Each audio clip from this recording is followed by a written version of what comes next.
So here we are for the final round, 12-2. What an amazing record.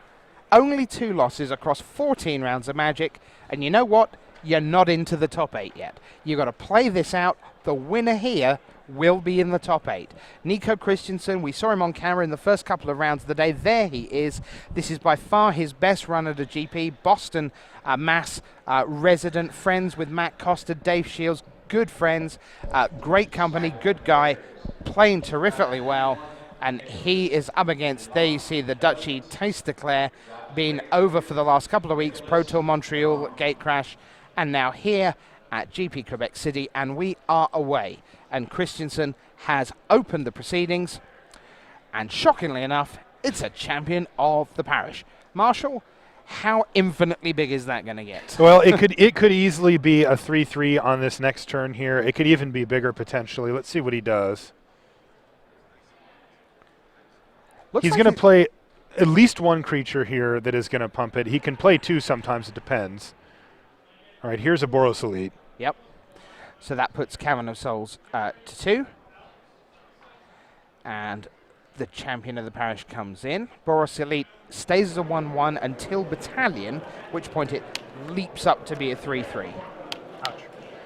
Looks like Battalion is going to come very quickly as next turn Nico Christensen has a Lightning Mauler? A Lightning Mauler in his hand, and he's going to be able to do that. Now, it's a Flinthoof Boar. Land number 3, Sun Petal Grove for Christensen. 4 cards in hand. And there is Lightning Mauler. Now he's going to get a trigger on that champion. So up it goes. And he does not offer to sacrifice that Lightning Mauler. It would be, there is a mountain on the battlefield that would run right into the Flinthoof Boar. That's but right. He does offer the trade with the champion of the parish.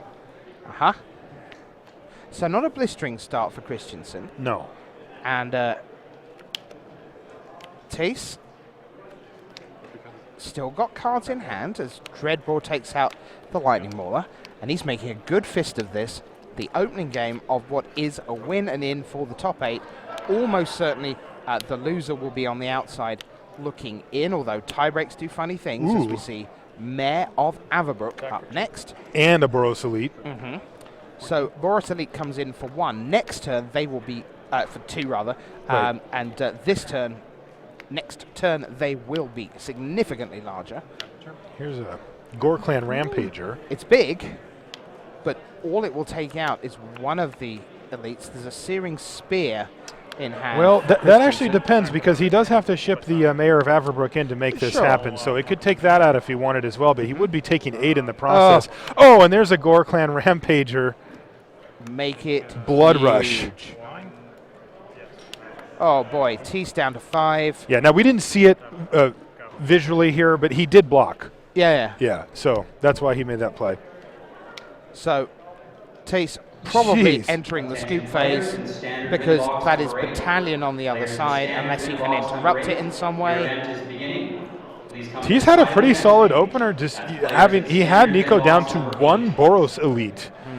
Although Tease has only played 1 creature so far. Yeah, looks like he's got a Strangerroot Geist there. 1. Experiment 1. You know, he can't cast. Yeah. The Rakdos Cackler? No, the Geist. No, I'm just saying. Sorry, yeah. Yeah, he can't cast the Geist, yeah. He doesn't have 2 green. And this is going to be 2 chump blocks. Yep. 3 comes through, and we know. 4? Yeah, we know Searing Spear's in hand. Yeah, but one of the Battalion guys doesn't die. So, Searing Spear. And that'll be that. All right, so irrelevant. He takes Searing Spear to the face along with his damage. And we've seen that time and time again. Searing Spear to finish things off. It just needs that 1 extra little punch. And there you go. Nico Christensen within 1 game of the top 8. Handling himself very nicely. On the right of screen, you can just see Su Chin Kuo. Phenomenal player over the last year. Instrumental, dominant force in the Chinese Taipei victory at the World Magic Cup. Looking forward to that this summer. Going to be in Amsterdam for 5 incredible days. Days 1 and 2, Players' Championship, parts 1 and 2. Day 3 and 4, World Magic Cup, parts 1 and 2. Day 5, Champion Sunday. You'll see a Team World Champion crowned. I'm just shaking my head here in the booth. Individual World Champion crowned. Going to be an amazing week. Yeah, it's going to be insane. So, meanwhile, Suchin Kuo, Matcha Oto, that's the matchup that is also, we think, looking a straight win for the top 8. Suchin Kuo 34 points, Matcha Oto 34 points. You already got a glimpse of Suchin Kuo a moment ago, and Kuo is doing his thing. And Marshall, his thing's quite considerable. Yeah, this is He's down to 8. Suchin Kuo is down to 8, and he's facing down 2 creatures here. Also, it looks like a Searing Spear as well. But what we have here is a pretty significant board state by Suchin Kuo. It looks like he's just resolved an Angel of Glory's Rise. He's getting back 2 copies of Huntmaster of the Fells. I'm not sure why he pointed at him there. And at least 2 copies of Burning Tree Emissary, along with a couple of Undercity Informers, and a Fiend Hunter as well. Fiend Hunter just got Searing Speared. So what that means is that Suchin Kuo is not going to be able to actually go off on the full combo here this turn without some help. He did have all the pieces in place, so he would have comboed off that turn had that Searing Spear not met the Fiend Hunter. Right. So could it be as terrible as only having an Angel of Glory's Rise, 2 Huntmaster of the Fells, 2 Wolves, 2 Burning Tree Emissaries, 2 Undercity Informers, and an opponent with 2 creatures in play? Yeah, bringing him back up to 12 life, no less. Could be that bad. It could be as bad as that for him. I feel so sorry for him. Yeah, facing down a Boros Reckoner and a. I think that Angel. Do you think it's in play or? Oh, I believe that's in play. Okay, yes. so that's also in play. Yeah. I see that right above it. There's a few exiled cards from Suchin Kuo. That's your faithless looting that's previously gone. Good. Yeah, I'm pretty sure that the Restoration Angel is part of the red zone. All right, Farseek for Suchin Kuo to finish up the turn here. Like you mentioned, Rich, he's put himself in a good position being at 12. And just the 9 creatures in play. Yep. We see Mathieu has 3 cards in his graveyard, so there won't be any super harvest pyre shenanigans to finish off for 12 here, at least not at this stage of the game. And it looks like Suchin Kuo is milling himself with the Undercity Informer and the 4 mana that he had left over, attempting to dig to set up for another turn of Fiend Hunter. Yep. Yes. If he can get a Fiend Hunter in the mix here, then he can combo off on his opponent, as long as he has a way to get that Angel back. So it looks like end of turn Azorius Charm from Oto. He untaps, and yes, Restoration Angel at the top of the screen did indeed untap as part of the force for Oto's side of the board. He's got plenty of cards in hand. Right now, that Angel of Glory's Rise is going to be a great blocker for the Restoration Angel, and worst case, Suchin Kuo can just take 3 from Boros Reckoner. If he wants, he can throw a couple creatures in front and trade off some of his guys. He's likely to get them back at a later time anyway, so he might just want to play that game. If Oto doesn't cast, it's a flash deck. His deck likes to play most of its spells on its opponent's turn, but Huntmaster of the Fells will interrupt that. So he's going to have to make sure that he keeps casting something on his turn. It looks like he's got another Searing Spear, and it's going to take out one of the Huntmasters. Suchin Kuo just casually puts it in his graveyard and says, he'll probably be back. Yeah. So Kuo untaps. And to be fair, today we've not seen a lot of this deck on camera. Yesterday we kind of focused on it a little to show you how it all worked. So we're certainly, if we do see this in the top 8, it'll be nice to sort of go through, and perhaps we'll reset in the top 8, Marshall, and kind of walk everyone through exactly what's going on with this. But I like that idea. The gist of it is that there are these endless cycles that Suchin Kuo can go through that can generate infinite mana with Burning Tree Emissary, that can infinitely mill either yourself or your opponent as you see fit with Undercity Informer, that can get you infinite wolves with Huntmaster of the Fells, that can gain you infinite life with Huntmaster of the Fells, and on it goes. Talking of on it goes, it's time for game 2 of Nico Christensen against Tistaclair. Declare 1-0 down after, well, I'm getting fed up with saying blistering, but it is the word for Nico Christensen. I think it's accurate. Yeah, it seems pretty much spot on.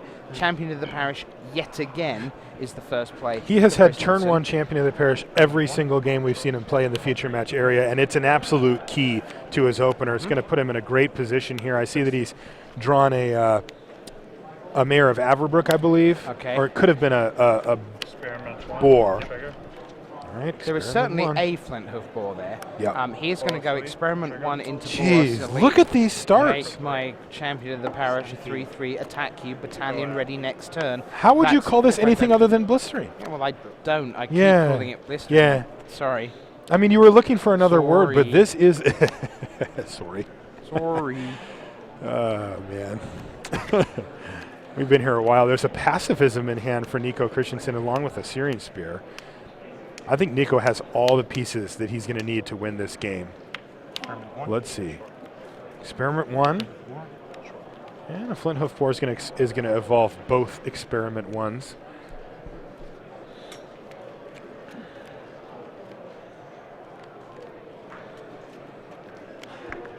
Yep. Doing experiment 1.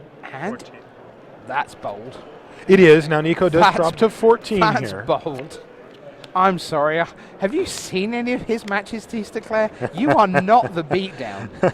You are not. You're never the beat. Okay, we'll see what happens. All right.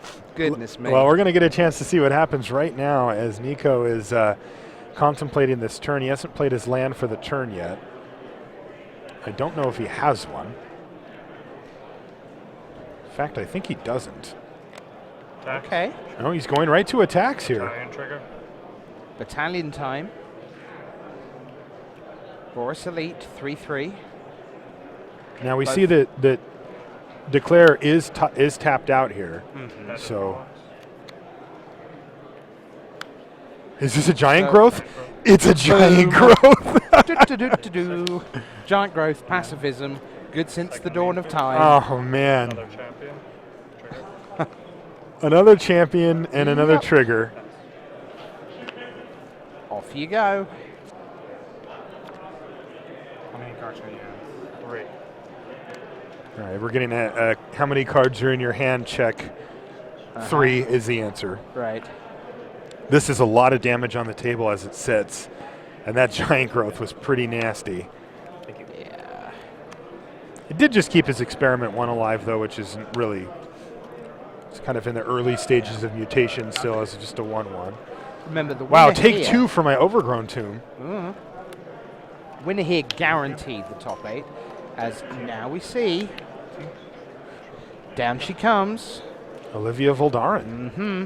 Now that's going to be a huge one, except for that we have some knowledge here. Yes. We see a Syrian Spear in hand, and she makes a very nice target for a Syrian Spear. Thank you very much. Olivia Voldaren down, and is there a huge attack incoming here? Now he is tapped out. He doesn't have any more mana. Yeah. And the experiment ones are 3/3s with the ability to regenerate. Go. No attack? Yeah, he's going to pass. Interesting. This is one of the first times we've seen Nico have to take his Pause. foot off the pedal. Yeah. Yeah. Is there another Olivia? Oh! And another land as well, which is important here, as he is way ahead on the land race. Now Nico doesn't need Right. that many to operate, No. but he would like a couple more than 2, like Well- 3 ideally. Well, there is 3, ideally. We know that he has a pacifism, Uh-huh. so that potentially is going to head in the direction of Olivia. It could. Possibly. I mean, it's not that great. It is not that great. I mean, Because it doesn't- still use it. It's one of those pacifism effects that doesn't have the bonus That's right. of arrest. When you're or only of- paying 2 mana, Pacifism experiment. Yeah. So Yeah. instead it goes to one of the experiment ones. and now in we they can go. attack. Battalion triggers. Yeah. So you have a little champion, a much bigger champion, a 3/3 Boros Elite, and an experiment. Yeah, I believe he's got a 5/5 champion and a 2/2 champion, along with what is now a 3/3 Boros Elite, and just the 1/1 experiment one. Declare's Red zone thinking. combat skills being put to the test Man, again. let's see how this comes out. After the dust settles on this attack step, it's going to be interesting to see where Nico's at and what his game plan is to go forward, because he is going to lose in experiment 1. Declare has to decide if he wants to trade off experiment 1 for Barossa Leader, if he wants to regenerate. Trade it off. I agree. And get that thing off the table. Get it gone, yeah. As the board sits, he's going to be taking 6. It's going to put him at 3. That's Searing Spear range. Now we see that he's already got 1 in the yard. He's Nico, and he's tapped out. So Declare doesn't have to worry about playing around Giant Growth on this particular turn, but could be an issue later. Oh man, deep in the tank on this combat step, Rich. This is not easy. This is going to be the combat step that defines this game. I don't know what Declare has in hand, because that's obviously going to have a big influence on how he decides to block here as well. He's tapped out for this turn, so we're not going to see any tricks, but how he recovers is going to be important. Sure.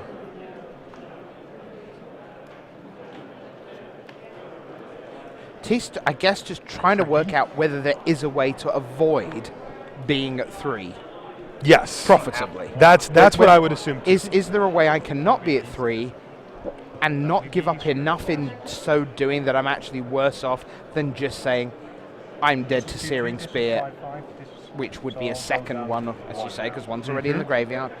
Now he's also got an interesting thing here, though. If he's going to go below 3, well, he might as well go down to 1 or whatever, because now he has a chance to eat that Champion of the Parish with the experiment 1. He's going to take an extra damage doing it, but it looks like that's what he's going to do. Yes. And he says, well, if you've got the Searing Spear, then you've got me. I think he's going to go down to 2 here, I believe. Maybe 1. I think he's going to go to 1 here, yeah. All right, so let's see what his big comeback play is. Nico is sitting on 12 right now, and he does have Olivia Voldaren dead, Boros Elite dead. Shoot, shoot. Is it Olivia to the rescue? Oh, man. Olivia will take over this board and win the game for him very quickly if there is no Past the Spear turn. in the future. He's drawn the Searing Spear! Wow! Jeez, this guy, every late game, he draws that Searing Spear. Nico Christensen, 2-0. Happy man. He is in your top 8. And let me tell you, that means a lot to Nico Christensen. His heart is pounding in there. He doesn't look like it, does he? No. From talking to him earlier in the day, he is that has really hit him. Yes. What you're seeing there, he's like, he's been really calm, yes, and really, but that mattered. Great stuff. Well done, Nico Christensen. I heard Declare ask, Misery did you Shot. top deck it? Yes, I can. And he said, yeah, I did.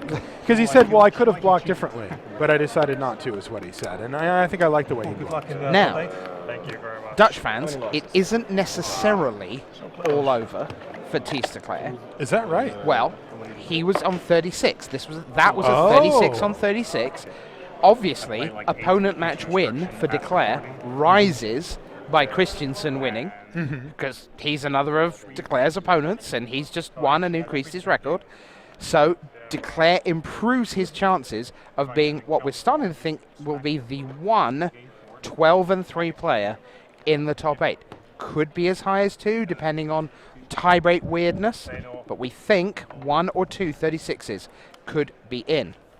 Now, what you're looking at now is Game 2 about to start of Suchin Quo up against Matcha Oto. Now, Quo is on 34, Oto is on 34. That means the win here, we're certain the winner goes in to the top 8. Unlike the last match, though, we are certain that the loser goes home. So, Suchin Quo is up a game here. He's in a really good position here to make a top 8, which he's done before. So Quo, of course, on the Reanimator plan. That's right. He's on a Humans Reanimator combo deck that he can then do. And let's take a look at Hato's deck. He is playing blue, white, red, as we've seen multiple. We saw it at the Pro Tour Yes. recently in Montreal last weekend. We've also seen it here. By the way, he calls it blue, white, red Thragtusk because he has 4 Thragtusk. So that's not your Did standard not blue, notice white, that red. one. Interesting. Yep. Yep. He's playing Kessig Wolf Run, He's the one that he has himself written down as the Playing- deck designer here. playing Sun Petal Grove. This is his own version. He went, hey, you know what's better than blue, white, red? Blue, white, red with Thragtusk. That's interesting. This kind of reminds me of the Bant list that we saw from Melissa Del Toro, but it's blue, white, red shell with Thragtusk. What it does have is that Kessig Wolf Run again. Yes. That. All right, Melissa here's an did. emissary. Oh man, that card. That is insane. Just like that turn right there. Yeah. It's one of the 4-piece combo that he needs, and he also gets to Farseek this Into your turn? Farseek, into your mulch. Bit of Ugh. early defense. Good start for Su I'm curious to see what Hato's going to bring in. I see he's got a Pithy Needle. I'm looking at his sideboard right now, and there isn't much else. He has no graveyard hate here. And I think that this is going to be, I think that Su Ching Kuo is going to have a really good chance to have his way with Mathieu Hateau here. Meanwhile, Su Ching Kuo gets his beat down on. Serves in for 2. Well, we are halfway to the combo, Rich. Yep. The infinite mana part, which is the Burning Tree Emissary. The infinite milling part, which is the Undercity Informer. You will need to wait for a Huntmaster of the Fells for the infinite life and infinite wolves part. And multiple Fiend Hunters required for the infinite creature kill. All right, I just saw a Fiend Hunter come off the top of the deck there for Su Ching Kuo. Okay. He passes the turn. He decides not to attack. He's playing around Restoration Angel, and there it is. Well, Kuo has no real need to attack. He doesn't. He's not really about that, so That's correct. the Restoration Angel comes the other way. Oto lays land number 5 and passes the turn.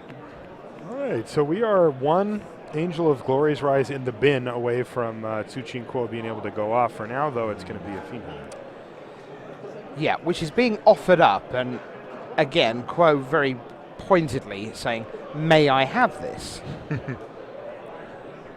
of And now feels you like he's see- almost How about rooting now? for it to be Could I? countered. Could I have it? This, yeah, I mean, you know, you just let me know when His my hands Fiend are Hunter's doing real. exactly like It what is. you're Should I put it saying. in the bin? I could put it in the bin. Or I could play it. It's up to you. Because here it is, still in my hand, and now it's there. Thanks. I like it. All of that said with the right hand. But it looks like Su Ching Kuo just wants to sacrifice so he can start getting more cards into his graveyard. Yep. We know he has the Unburial Rites in hand that he needs to get the chain going. He now also has a Fiend Hunter in the yard, so if he can find a way to get that Angel in his graveyard, he can go off.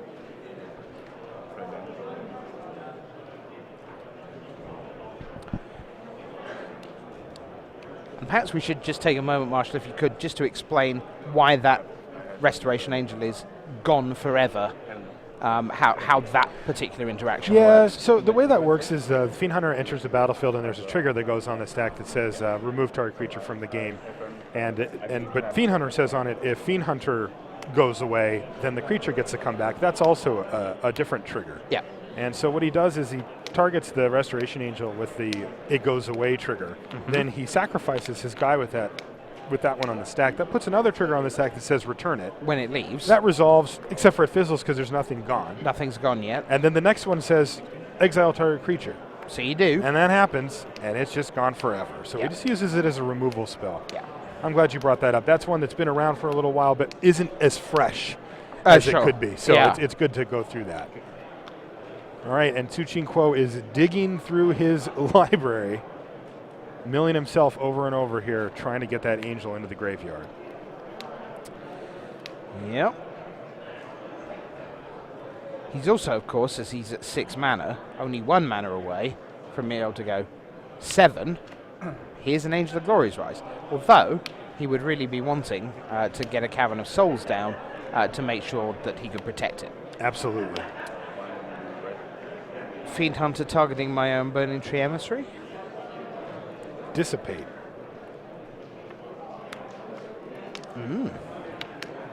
Old school. Very nice. Fiend Hunter is exiled. And that bit of dissipate is actually very relevant here. The fact that Fiend Hunter is not in the graveyard, it's exiled. That's right. Because Now the graveyard's very live for Quo. Absolutely. Now Quo does have another one, so he's not too worried about it, but that matters.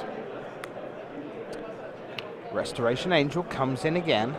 Just plugging away, drop down, Quo at dropping 11. Suchi Quo down to 11. It's 4 turns right now. 8-5-2 dead. That's what we're looking at. And you got to figure that Hito can take one turn off of that with like maybe a Searing Spear or something along those lines if he really wanted. Mm-hmm.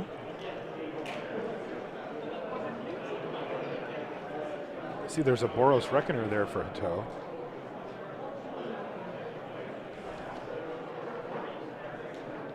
Looks like he's thinking about if he can cast it or not.